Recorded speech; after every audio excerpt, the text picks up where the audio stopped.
जिन्होंने पारा चिनार के तशय्यो को, जिन्होंने तूरी पंगश कौम को महसूर किया हुआ है,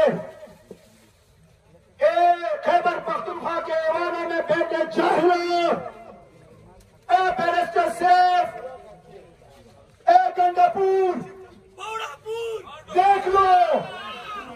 देख लो जिनको तुम बंद करना चाहते थे, जिनको तुम महसूर करना चाहते हो, आज वो कौम देख लो, ये ठेठन मरता हुआ समंदर देख लो।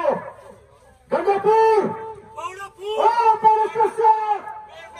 तुम किसी के टुकड़ों में पड़ने वाले बेगैरत हो। तुम इस्लामाबाद जाते हो, बात करा जाते हो। अगर ये कौम इस कौम ने रवान की इख्तियार की तो फिर ना तुम्हारे गोलियां उन पर असर करेगी, ना तुम्हारे